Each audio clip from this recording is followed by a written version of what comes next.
Friends எல்லாத்துக்கும் hi சொல்லு. இன்றைக்கி என்னென்னா ஆதார் கார்டு எடுக்க போனோம். சரியான பல்ப் வாங்கிட்டு வந்தோம்.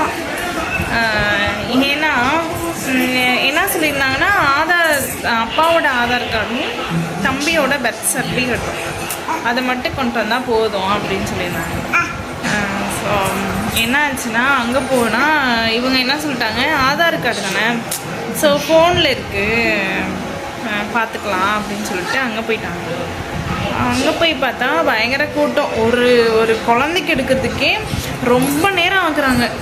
ஏன்னே தெரில. ஏன்னா குழந்தை வந்து எப்படின்னா ஃபேஸை வந்து சரியாக வைக்க மாட்டாங்கல்ல. இப்போ எப்படின்னா ஒரு 2 வயசு அந்த மாதிரினா கூட ஏதோ உட்காருனா உட்காந்துப்போங்க. இப்போ 10 மாதம் 7 மாதம் இந்த மாதிரி பிள்ளைங்கள்லாம் எப்படி உட்காருவாங்க? ஒரு ஆள் பிடிச்சி அவன் ஆட்டுறாங்க. இப்போ பயங்கர ஒரு பிள்ளைக்கு ஒரு பொண்ணுக்கு எடுக்கிறதுக்கு ரொம்ப நேரம் பண்ணிட்டாங்க. அதை பார்க்கவே டென்ஷன் ஆயிடுச்சு. இவன் வேற ஒரு பக்கம் அழுகுறான், கத்துறான், என்ன பண்ணுறதுனே தெரில. அப்புறம் என்ன பண்ணிட்டாங்க, ஆதார் கார்டு ஃபோனில் இருக்குதுன்னு சொல்லிட்டாங்க, நம்ம ஜெராக்ஸ் எடுத்துக்கலாம் அப்படின்னு சொல்லிட்டாங்க. சரி அப்படின்னு சொல்லிட்டு அங்கே போய் பார்த்தா ஆதார் கார்டு ஃபோனில் இருந்துச்சு.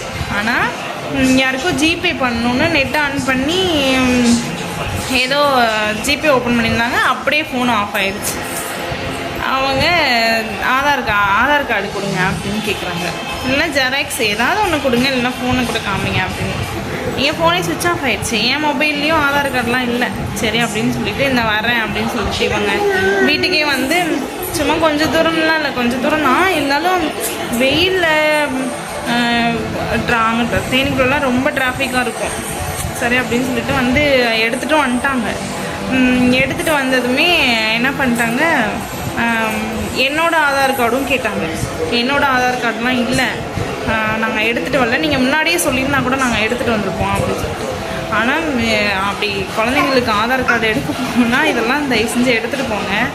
ஸோ அதெல்லாம் ஏன்னா போயிட்டு வந்து அலைய முடியாதுல்ல. ஸோ அதனால் நீங்கள் எடுத்துகிட்டு போகிறது உங்களுக்கு ரொம்ப நல்லது. அது இல்லாமல் எங்கள் வீட்டுக்காருக்கு ரேகையே அப்புறம் ஒரு வழியாக ஒரு ஆளுக்காக எடுத்து ஏண்டா கத்துற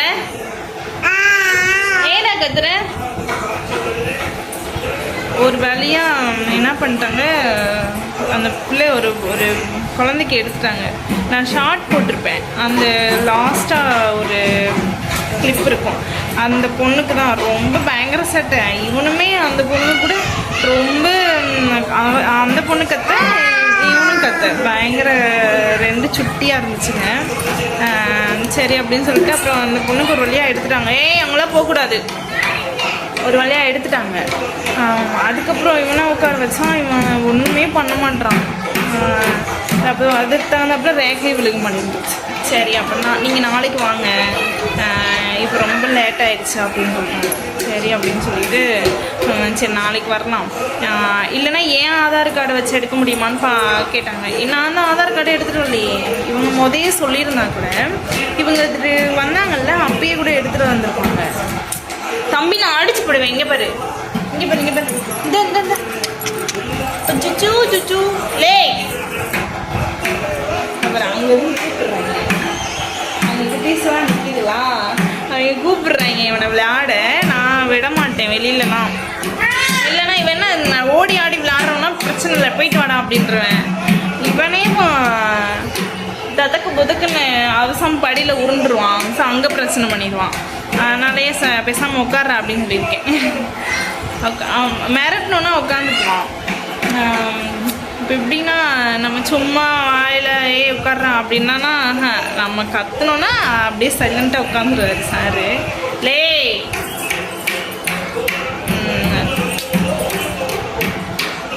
அப்போ சரி அப்படின்னு சொல்லிட்டு நீங்கள் நாளைக்கு வாங்க அப்படின்னு சொல்கிறாங்க. சரி என்ன பண்ணுறது, இந்த வெயிலில் இந்த போஸ்ட் ஆஃபீஸு, இந்த தாலுக்கா ஆஃபீஸு, இந்த கலெக்டர் ஆஃபீஸ் இதுக்கெலாம் போகணுன்னா பெரிய மண்டவலியே வந்துடும்.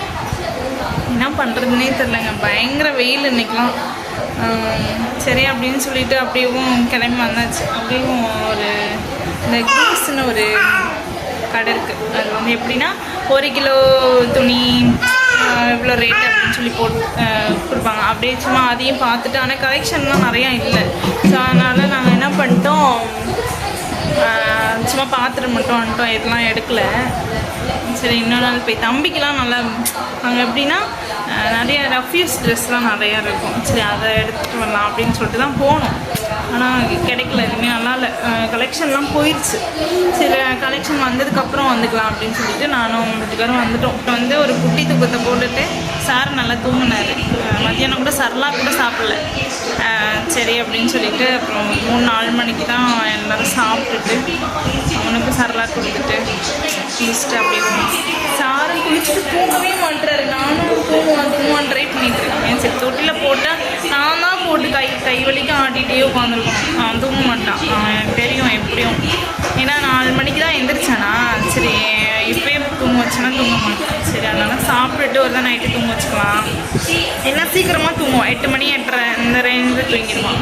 நான் விட மாட்டேன், அப்படியுமே வெளியில் போய் பிள்ளை கூடலாம் விளையாட விட்டுட்டு டைம் ஆக்கிடுவேன். 8:30-9 மணியாக ஆக்கிடுவேன் எப்படியா இருந்தாலும் தூக்கத்தை ஏன் அவன் டிஸ்டர்ப் பண்ணணும் அப்படின்னு சொல்லிட்டு சில நேரம் தூங்க வச்சிருவேன். என்ன பண்ணுற தம்பி, பாருங்க எந்திரிச்சு நிற்க ட்ரை பண்ணிட்டு இருக்காரு சார்.